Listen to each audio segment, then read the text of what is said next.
Hello and welcome back. Eddie Radosevich, George Stoya here from the SoonerScoop.com studios. Welcome back to the SoonerScoop.com YouTube page or channel. Excuse me. I've been calling it a page a lot lately, and I apologize to everybody. Not really. Don't care. Josh McCuistion. Hello. How are we? Recruiting report. A lot going on here as we enter the final week of November, obviously. Got signing day coming up. We'll catch up with everything on the Michael Fasusi front, but let's jump back to Friday.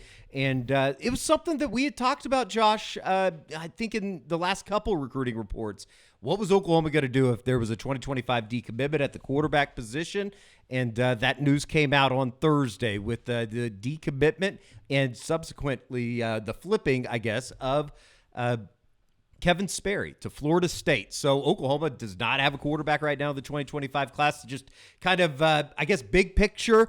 This is something that definitely wasn't coming out of left field. This was something that I think that some people had almost kind of expected in a way, but just your read on the news that came out at the end of last week with Kevin Sperry decommitting and flipping to Florida State, and then kind of lay out the groundwork where Oklahoma goes from here.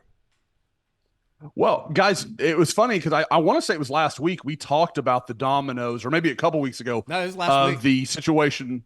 Yeah, with Husan Longstreet, the decommitting from A&M going to USC, and then all that, and basically started from Juju Lewis decommitting from USC and going to Colorado, and how Kevin Sperry could be part of that chain reaction. Well, Kevin Sperry was part of a chain reaction, it was just a different one. So a couple of weeks ago, Florida State loses their quarterback commitment, a guy named Tramel Jones. He flips to Florida. Well, then they have an opening spot. They start pursuing Kevin Sperry, and that flip kind of happens. I don't think, and guys, you can certainly correct me if you think I'm wrong. My impression is that I think both sides were just headed in different directions. I don't think either one.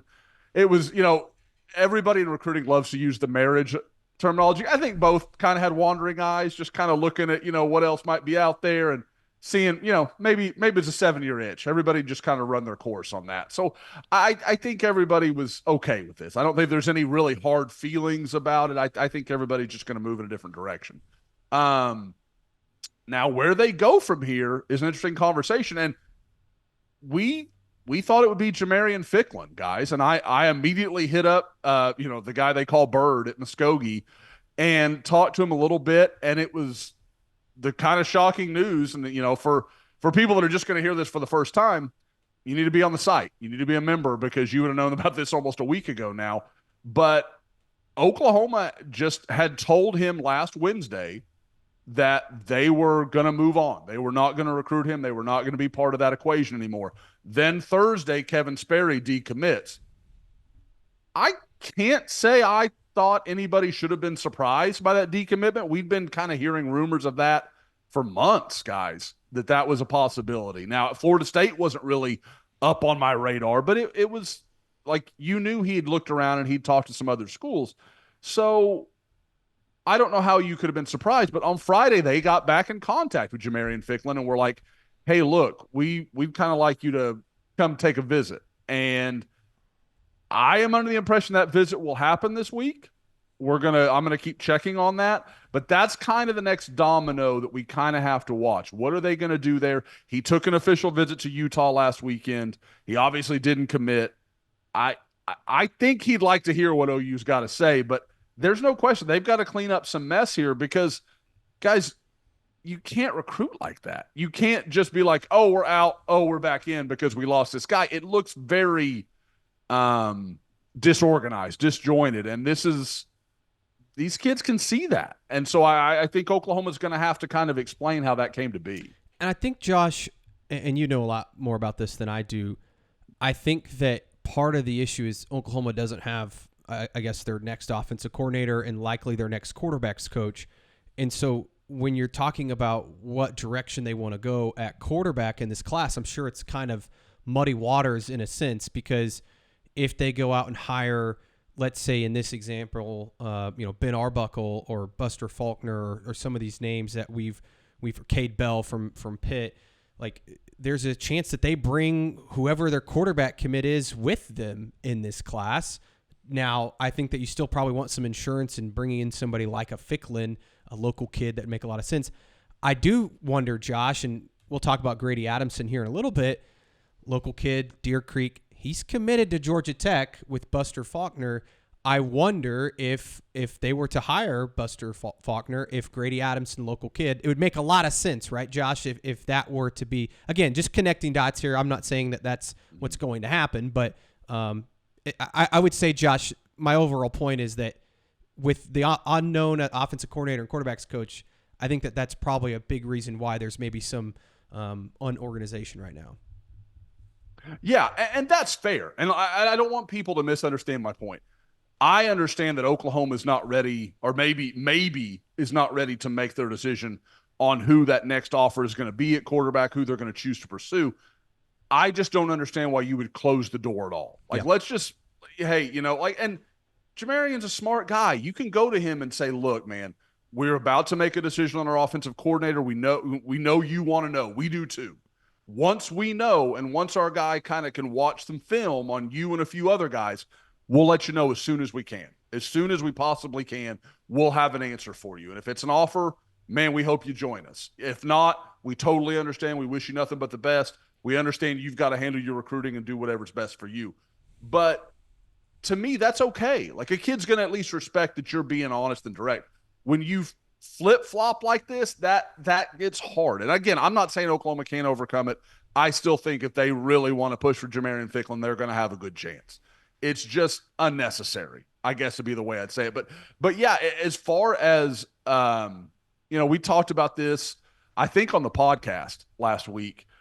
It's a great year to have this problem because there are three really good in-state quarterbacks that I think Oklahoma could make a run at. I have talked to, for those that don't know, Grady Adamson at Deer Creek, Jamarion Ficklin at Muskogee, and David McComb at Ed Memorial, the three guys we're talking about. I have talked to each of them, and I have talked to people around them.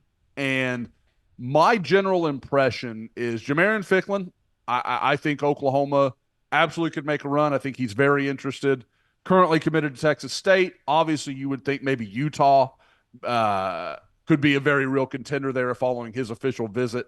And I think there's a few other schools kind of waiting to see what happens here to see if maybe they're going to throw their hat in the ring. David McComb is kind of the opposite story. David McComb seems very solid with Kansas to me. I think he likes that setup. Obviously, they're starting to get rolling a little bit offensively. I think he's buying into where they are. Grady Adamson's kind of in the middle. I don't think that door is closed. Obviously, we can talk about the offensive coordinator connection of Buster Faulkner. If that were to happen, obviously, you think that would make a lot of sense. That's real obvious and direct. But even without that, it wouldn't shock me if Oklahoma could draw his attention a little bit. I don't think he feels like I don't think there's any hard feelings. And with McComb, he's a California kid. Like, he didn't grow up in Oklahoma. It's not quite the same thing to him. Where Ficklin and Adamson, I think, would at least want to hear what OU had to say. Let's just go here real quick. You obviously went and saw Grady Adamson last weekend against Owasso. Grady's senior season comes to an end. Deer Creek's season comes to an end on Friday night with a loss to Owasso. But what kind of player are we talking about? This is the first time that you saw him in live. There you see him, number 6. Very, very good-looking quarterback from a physical standpoint, and certainly can throw the rock around. We've documented that here over the last couple of years, Josh. Yeah, I've been a big Grady Adamson fan since before his first high school start. I remember watching. I was going through Deer Creek tape, just like I do every offseason. I go through all the, pretty much everyone from 2A up in the state of Oklahoma and just go watch all the huddle tape I can find. And I just remember seeing this kid, and he's this long, skinny-looking kid, but you're like, man, he's slinging it around pretty good.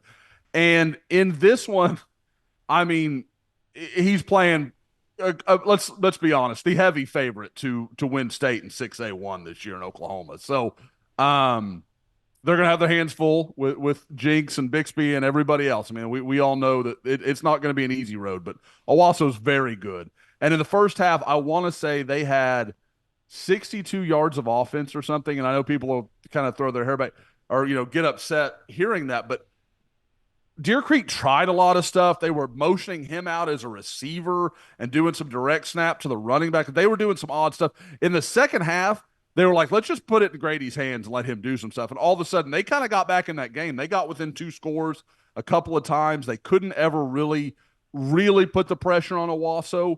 But again, it's a guy that was facing pressure.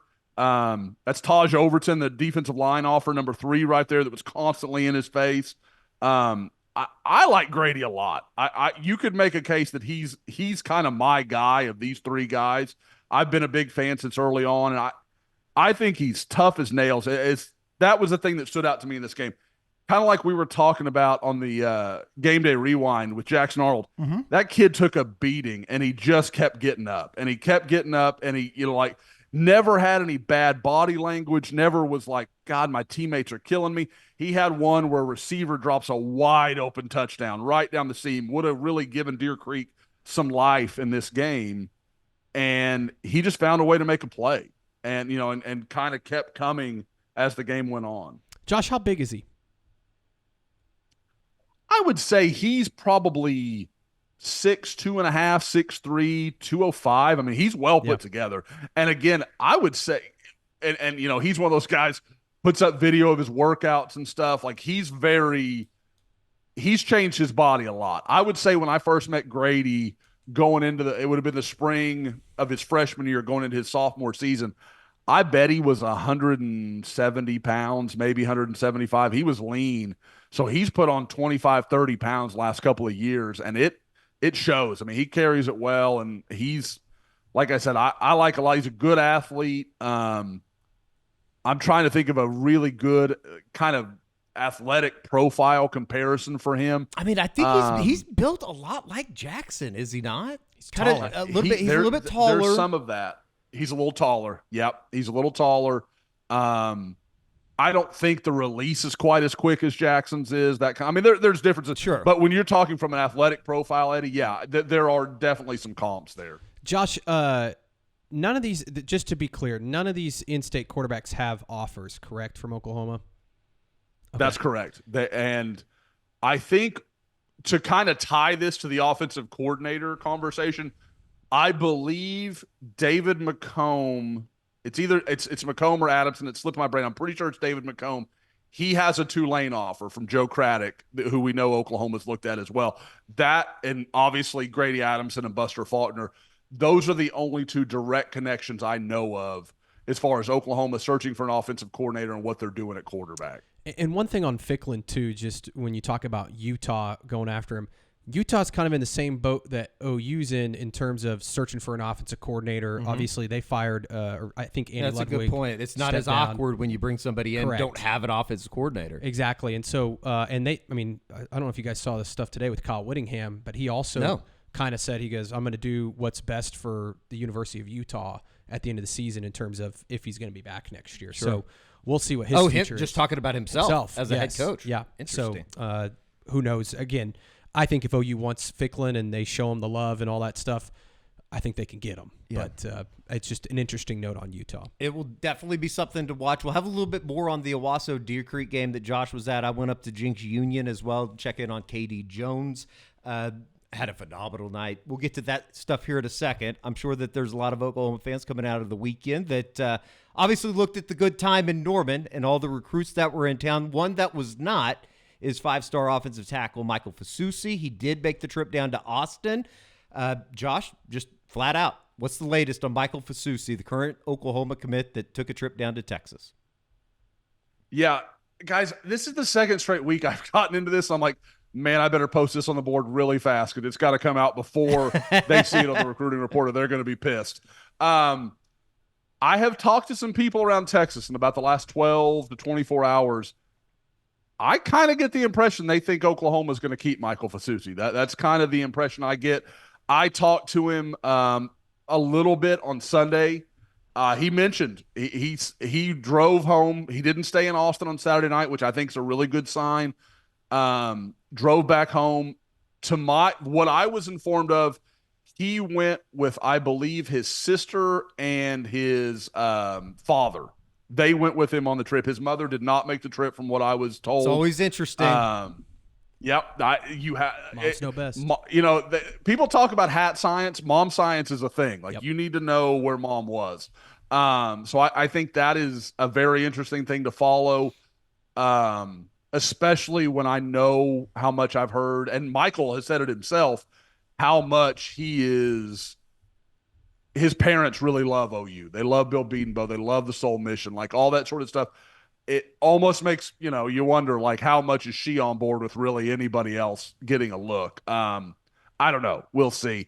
But talking to some people around Texas, I didn't get the impression that they blew him away. And like I said, he drove home and he talked about he watched the game. He goes, I watched the whole game on the drive home. Like that's what he was doing, was watching OU beat Alabama.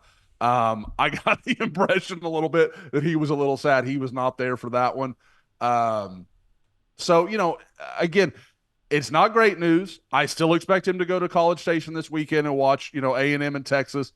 But I think all things considered, it's about as good as the news could be. Sure. I mean, I can't blame him. As excited as I am to be in Baton Rouge on Saturday night, being at Kyle Field for that, whatever that's going to be, would be an incredible atmosphere. It'd be fun. Would you say, Josh, that Texas A&M was maybe actually the bigger competitor here for Fasusi, or did you view Texas as the number one competitor?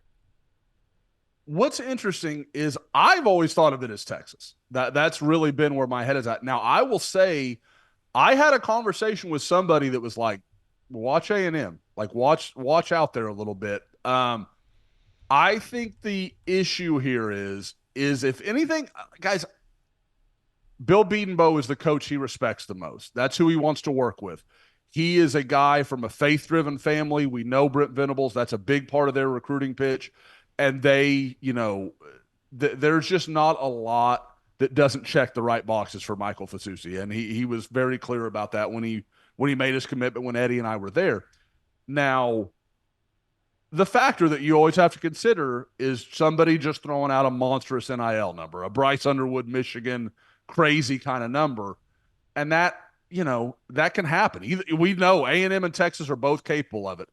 I will say, from everything I've heard, A&M under Mike Elko doesn't really want to operate like that.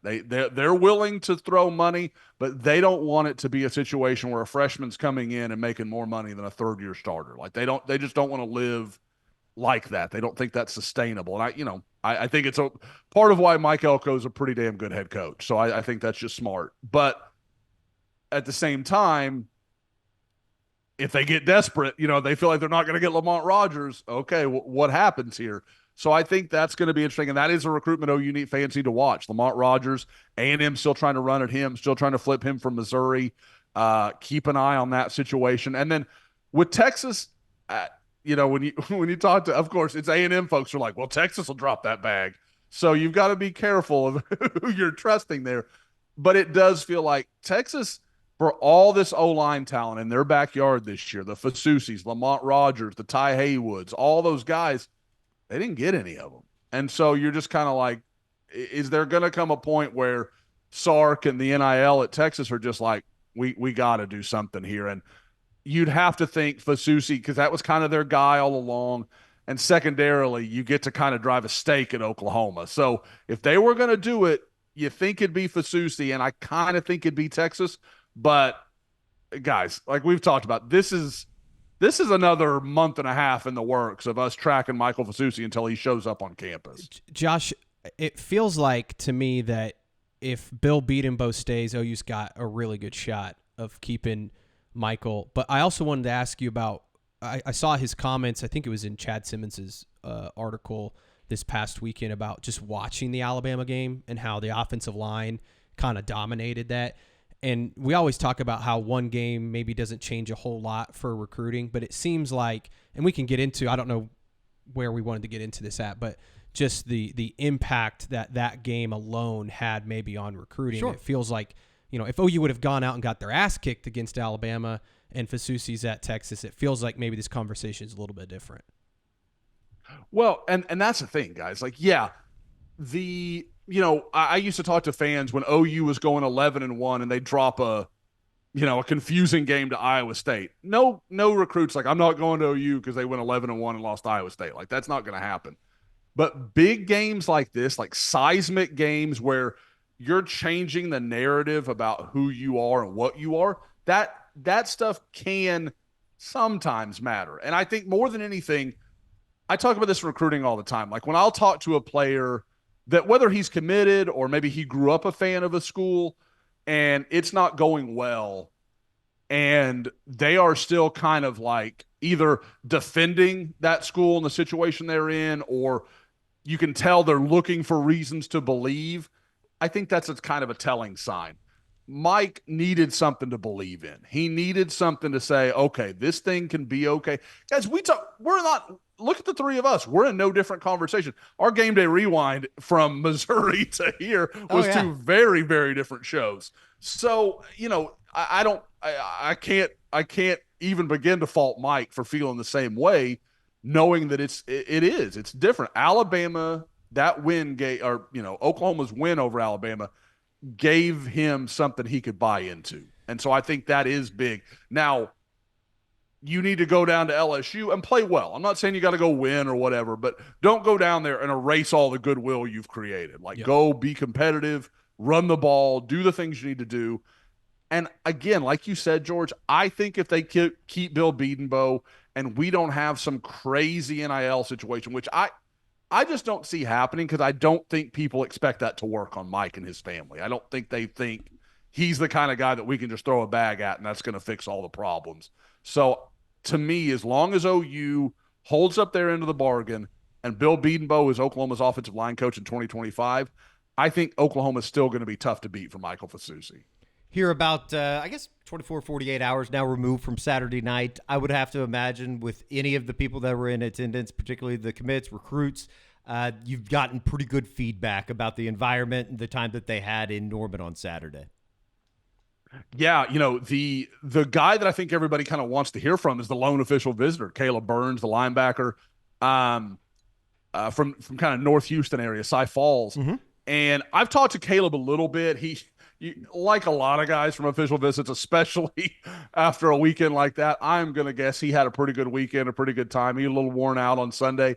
So I can't say we really went in depth, but we talked a little bit. And I think he really, really liked it, really came away kind of glowing about Oklahoma. I got the impression, talking to a few people that were around him, that, Oklahoma's right back in this thing, like where we had kind of thought, I don't know. And it was going to be tough if, even if Oklahoma fought hard and lost Alabama, it's kind of like, well, what do you do? But this is a guy that went to Oregon and watched them beat Ohio State, so he's seen what it's supposed to look like. And it's a really interesting situation, because when Oklahoma offered, it looked like Baylor was about to fire their entire staff. Baylor has righted itself. Dave Aranda's got them playing good football. Oregon offered just before Oklahoma did. There's a part of me that just doesn't believe he's going to go that far from home. Like, that's kind of, I still have a prediction in for Oklahoma. I wonder if, like we've talked about this before with other recruits, it kind of feels like Caleb Burns, Oklahoma is his perfect middle ground. They're a good program. They play in a big time conference. He can showcase his talents, and they've got better NIL than Baylor does. And at the same time, he doesn't have to go, a 5-hour plane ride to go where he wants to go. Because for those that don't know, even if you want to say like, oh, he can just fly to Portland, Eugene, Oregon is not an easy place to get to. Like that is not just like, oh, a flight here and a flight there. Sure. You've got to do some work even from a place like Houston. Other guys that were in town, Cortland Guillory, obviously an Oklahoma commit, came back.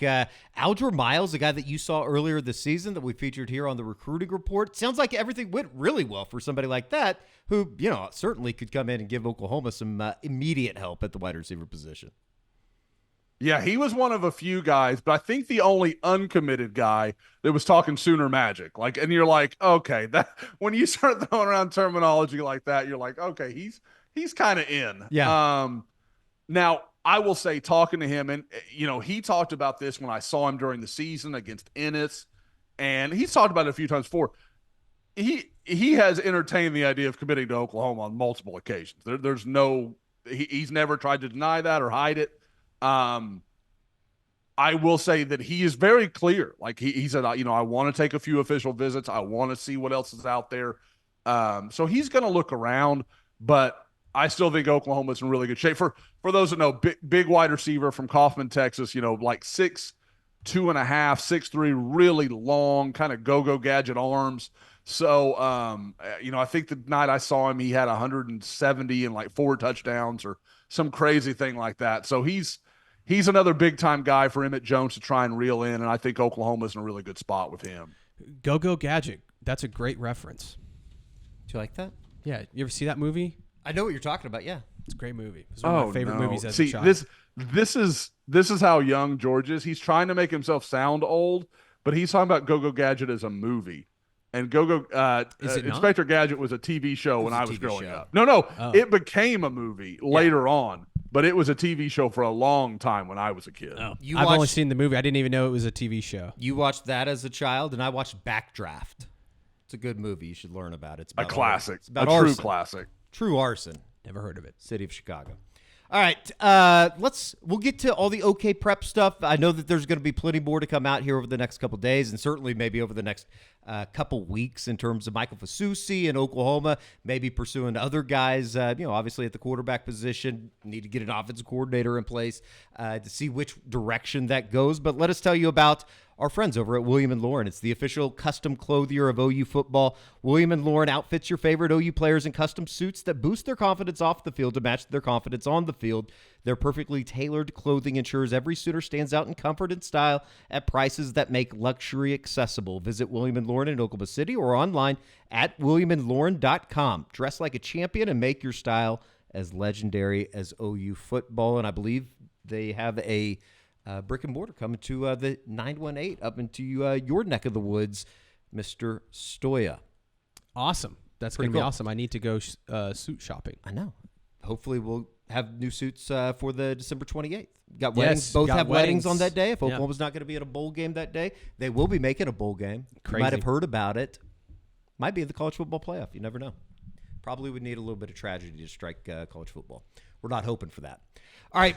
Speaking of Tulsa, we were up in the 918 on Friday night. As you saw earlier in the program, Grady Adamson and Deer Creek go down to Owasso, possibly the, I guess you could probably call them the favorite in 6A1 right now. Taj Overton, somebody that I saw a couple weeks ago, you got to see him on Saturday or Friday night, Josh.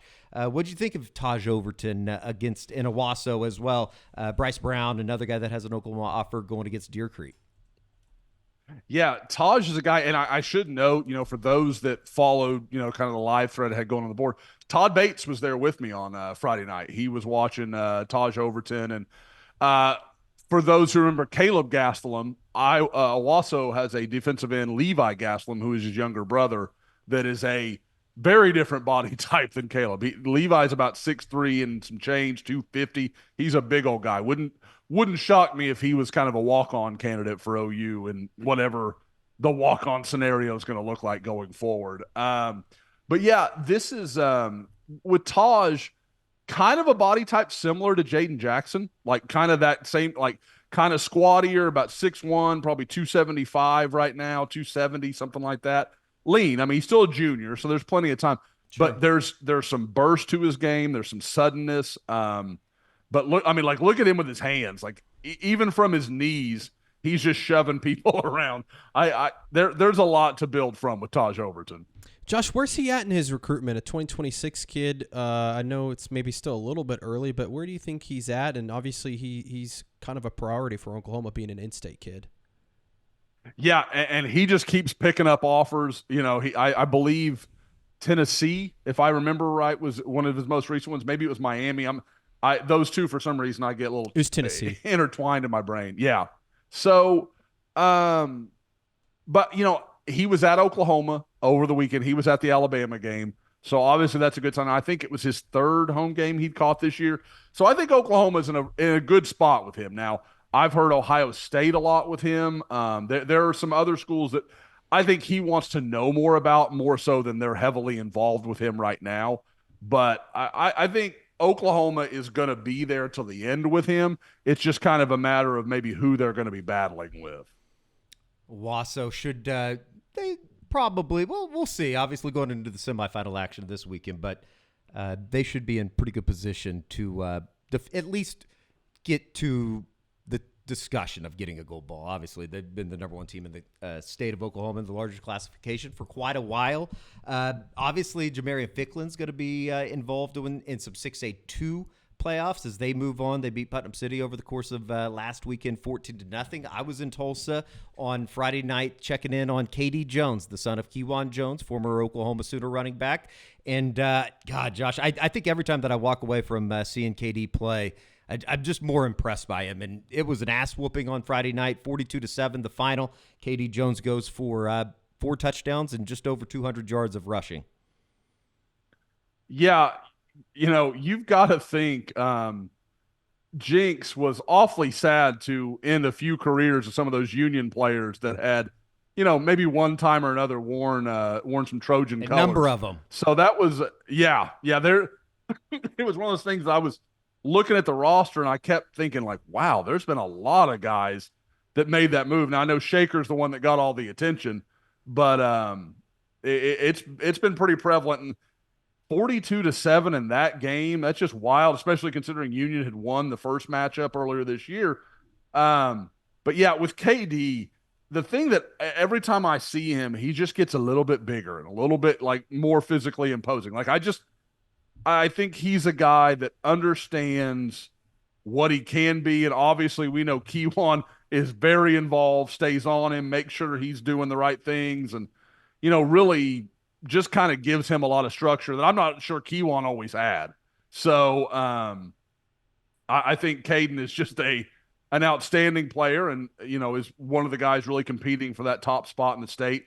In 26, where, like we're talking about Taj Overton and Mason James at Norman North, there's a really top-heavy class there where there's some really top line guys at the front.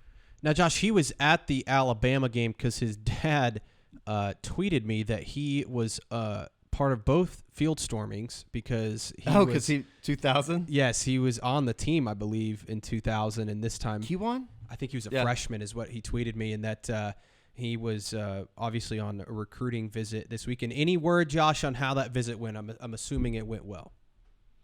Well, I'm pretty sure, and I say this because Kewan and I may have crossed paths at a function or two in our college days. Kewan was a year behind me. He would have been a freshman, or he would have been he was a senior that year that they stormed the field. So I'm betting he was there, but I'm betting it was as a recruit. I see. So, but regardless, yes, the Jones family and Oklahoma field storming do have a storied history together. But yeah, KD, he talked about it really, he's become one of those guys, and frankly has been for a while because of his father. He knows his way around. Like you're never going to talk to him and be like, it was unbelievable. Yep. Just because he knows, like he's been there. He doesn't walk into the locker room and get like, oh, wow. Like he's been in there 37 times. Like he knows all about it. So you don't get those big reactions from him, but the fact that he just continues to go down there and continues to visit and that kind of stuff. And obviously Alabama's a school that's involved with KD Jones. So Oklahoma getting that win in front of him, that's not a bad thing either. That's a, kind of a mental hurdle to clear. Like, hey, like you can go to Oklahoma. They can play with any of these guys. And as bad as this year has been for Oklahoma, they still have all the talent they need to do what they want to do. Josh, Jinx, they seem more talented than they have been in years past, which is kind of scary when you consider how dominant that program has been over the last really, truly 2 decades, better part of 2 decades. Cash Jacobson, we talked about him last week. He's committed to USC. I thought he was pretty impressive on Friday night. What do you make of 2026 offensive lineman Riley Kester? Riley Kester's my kind of guy, man. He's a junkyard dog. I've never gone to a game where like someone didn't want to fight Riley Kester. Like I say game, I mean camp, I mean team camp, I mean OU camp. Like he pisses people off, and I love it. Like that's just how he plays, and he knows it about himself. And the other thing I like about Riley is he is one of those guys, kind of like Josh Iasosa last year from Edmond Santa Fe, where he's playing left tackle for Jinx. He knows that's not his future position. He doesn't have any illusions about it. He's like, I'd rather play center so I could put that on tape, but it's not what helps the team. Like he knows that he is the best help to Jinx playing left tackle for them right now. And again, like as you move him closer inside, his length becomes less of an issue. His athleticism starts to play up a little bit more. So he's going to be nothing but better as he can slide in. I think he's a center probably in the college game. And I think he could be a good one because he's got a head for the game. He's been playing since he was a true freshman at Sand Springs, got a lot of experience. And he's, like I said, he's one of those guys that just has a way of getting into the other team's head. I like that in the center. He thinks out, look, I mean, right there. Yep. He's letting people know he steps over the kid. I love it. But that's him. That's Riley Kester. Seems like a Bill Beatenbow guy. I mean, is Oklahoma involved with him at all? He camped last summer, and I think Oklahoma has some interest. I think they want to see him continue to get bigger, continue to get stronger. Like I said, come to camp, work center, work guard, do some of that stuff. I would be shocked if he probably didn't camp again this summer. I know it's an offer he'd really, really like to have. I think it'll be a little bit dependent on some of Oklahoma's other targets, like what they look like in 2026. And the thing that goes well for Riley in that case, it's not like 2025 where there's all these guys, there's all these big-time dudes that are clearly interested in Oklahoma. It's not nearly that kind of year in the region. And then on top of that, like there's not a lot of guys even in Texas from, like maybe that next tier below where you're like, oh yeah, OU's right there with those guys. Like there's plenty they're in on, Toa Katoa, Pulete Primus from Midland. Like I don't know why we've drawn all these poly names, guys, but we're going to have a year talking O-line in 2026. 2027, another defender in the Jinx secondary that has an Oklahoma offers. And I feel like we've been talking about him for years. And to realize that he still has, 3 years left in high school. Samaj Stanford, very impressive guy physically for the Jinx Trojans, number 4. The thing I like about him is how smart he is. Because I know that was always the thing when you talked to Jinx about his older brother, Jalen. They would say, man, if this guy was a little longer, if he was a little more explosive athletically, like he'd be dangerous. Well, Samaj is that guy. He's longer. He's bigger. He's, he's a little bit better athlete than his brother was. But at the same time, he's a guy back there helping make the calls, like doing all this stuff. Like he's a guy that Oklahoma's going to focus a lot of attention on. That's I don't want to put too much on him, but I mean, like that's going to be a frontline priority for them in 27, in my opinion. As we, count down now weeks, week and a half, basically, until you get to signing day. Is there anything? I mean, I'm still a little bit, not shocked wouldn't be the right way to say it, but maybe a little bit pleasantly surprised that everything's held tight with the 2025 group outside of Sperry decommitting, which I don't think was necessarily a shock to a whole lot of people. No, but I did want to ask about Cortez Mills because I do feel like that's the one, Josh, that we've kind of been watching now for the last couple of weeks. You kind of wonder, and, he's been connected at various times to Florida. And I know when there was back when he took that Nebraska visit, there was kind of like, oh, he's going to visit Florida in a couple of weeks. Now, the way OU responded to that, I think that kind of shut a lot of that down. But Florida's starting to have success. Obviously, they've got their quarterback of the future lined up with DJ Lagway. So that would be kind of a school I just keep an eye on. I'm not saying I've heard anything. I just think it's a dot that makes some sense. They could go in there, try to, hey, stay close to home. We've got a guy, we're moving in the right direction, that kind of stuff. So I think that's probably something to watch, but it's getting to that point where you're like, man, if he's going to do it, it's this weekend. Like that's it. There's no other, before signing that, there's no other opportunities to take visits or do anything like that. So, there's just a limited amount of time, and you'd think if he was that serious about it, he'd go take a trip because his season's done. He could have gone somewhere last weekend, and unless I've missed it, that didn't happen. So we'll have to watch. Like I'm not saying I would rule anything out.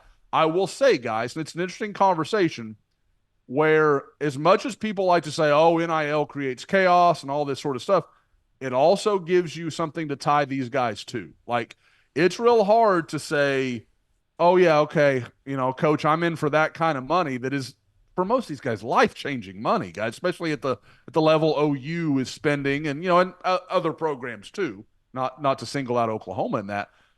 But it's tough to see that and then be like, well, now I'm going to go wander around and see what kind of luck I have. Like, that's a big gamble. And so I think in some of the same ways that NIL can create chaos, it can also create some calm when a lot of situations we've seen when coaches are under the heat that Oklahoma was there for the last few weeks. And even looking at Florida, I mean, Florida's been picking up commitments while Billy Napier was, they were having to send out vote of confidence tweets and stuff like that for him. They've kind of remained status quo. They haven't been, pilfered too much so far. Billy Napier gets a vote of confidence from his athletic director, Scott Strickland, and Florida's playing pretty damn good football. Brent Venables got one. Maybe Mike Gundy needs one from Chet Weiberg here before they head to Boulder to close out their regular season. This might be a stupid question, Josh, but I think there are no stupid questions, George. Thank you, Eddie. I feel like there's a lot of confusion in terms of it's called signing day this year, but they're technically not signing anything. I guess maybe NIL contracts. My question is this, Josh. Let's say there's a scenario where OU doesn't hire an offensive coordinator before December 4th, or even they do, and these kids still sign some sort of NIL contract.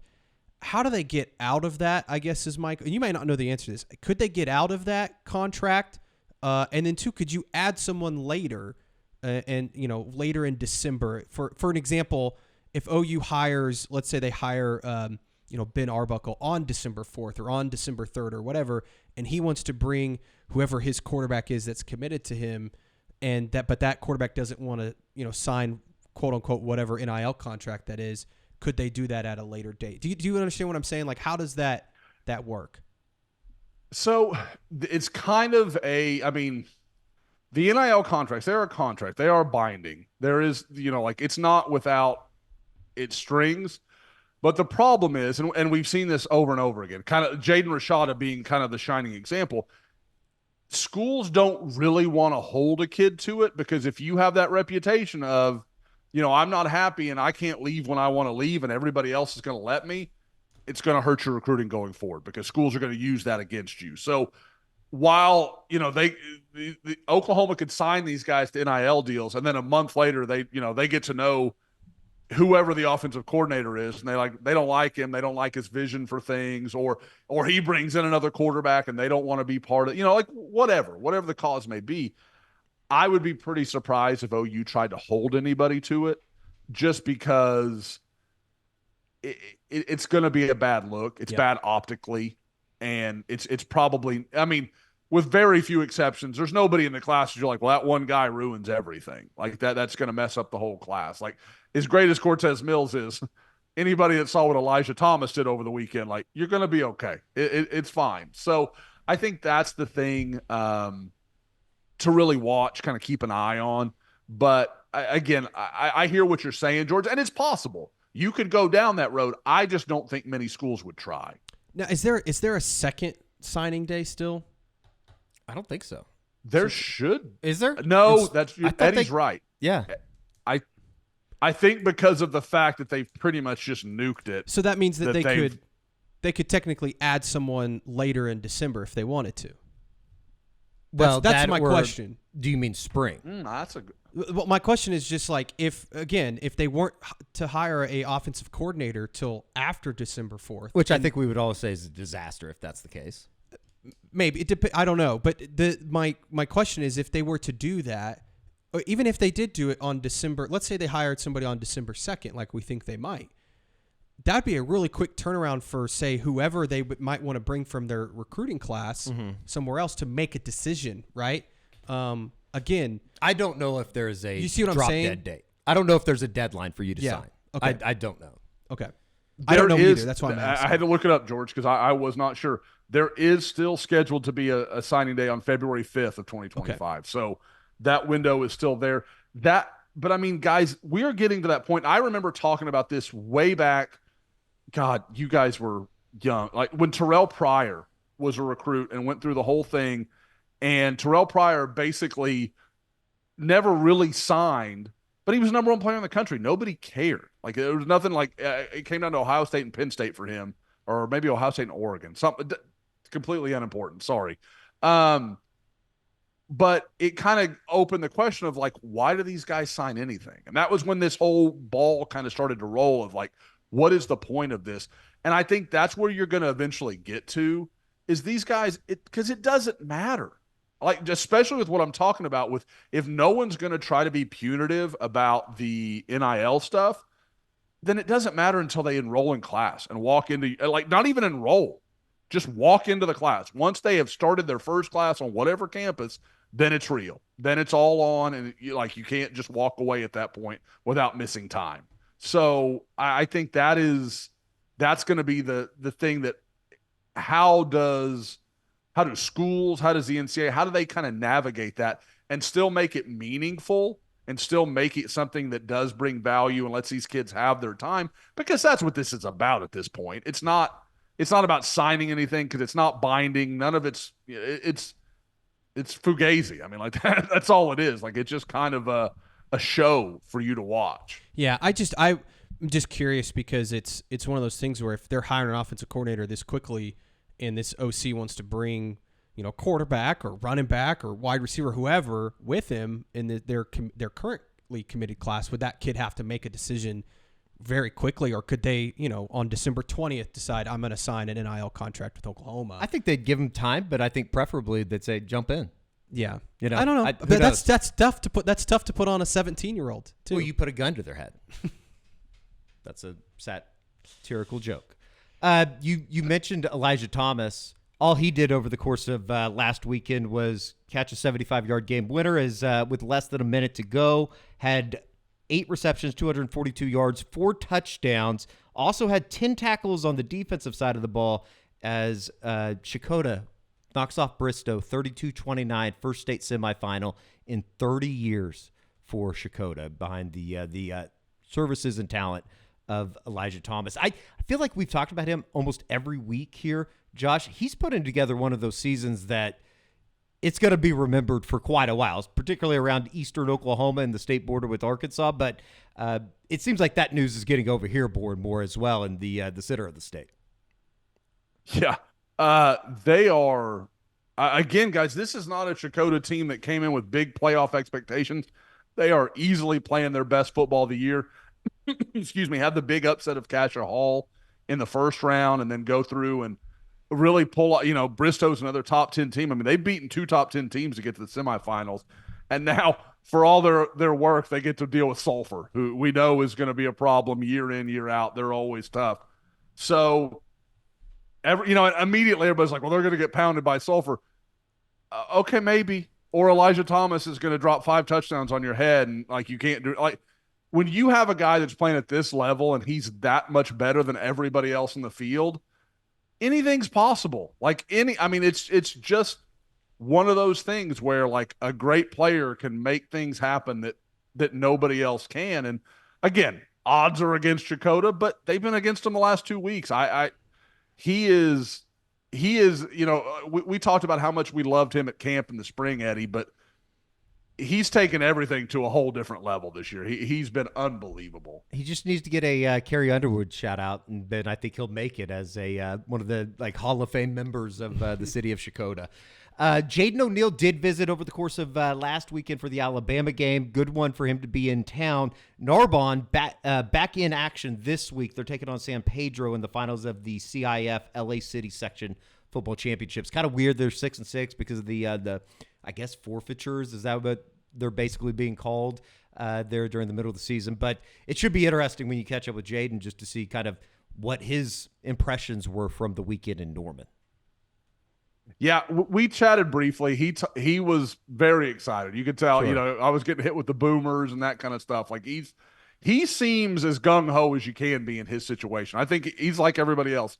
He wants to see what the offensive coordinator is what the hire is going to be, what they're going to have to say. I still think he believes in Oklahoma to a large degree. But yeah, we have to just briefly talk about the situation at Narbonne.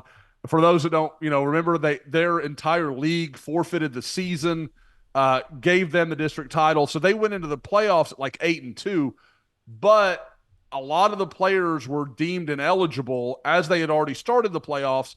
They had to forfeit all those games, so they actually were 4-6 instead of 8-2 and would not have made the playoffs. But playoffs had already begun at that point in time, and they couldn't reseed it. So basically, Narbonne gets to play this year they shouldn't have been in the playoffs, but they have been banned from next year's playoffs. is it's one of the craziest things I've ever heard. The California jokes for a lot of our viewers write themselves here. It's just crazy. Like what is going on out there.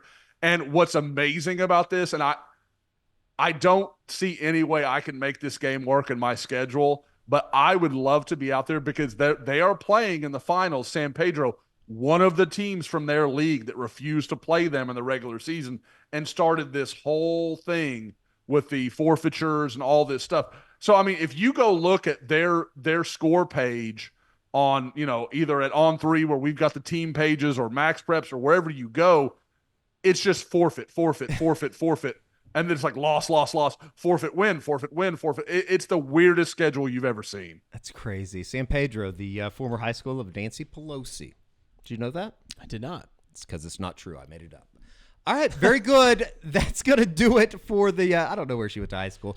That's going to do it for the recruiting report. Certainly be a member of or subscriber of SoonerScoop.com. The next couple weeks with the offensive coordinator search, obviously Oklahoma ending the regular season, a bowl game coming up, bowl practices in the beginning of December, wherever that bowl destination may be, and then it's all going to be kind of packed all in between and around signing day. And we'll see what happens with Michael Fasusi and a number of these guys that are currently committed to the 2025 class. So far, so good there.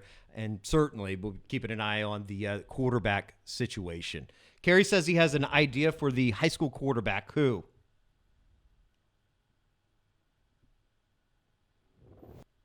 Oh. I'd look behind you. There. No, you don't want that scumbag Lance Harbor on your team. You would want to stick with James Vanderbeek's character, who I'm just basically forgetting his name. What was his name? Johnny Moxon. God. Couldn't remember that for a second. Scholarship to Brown.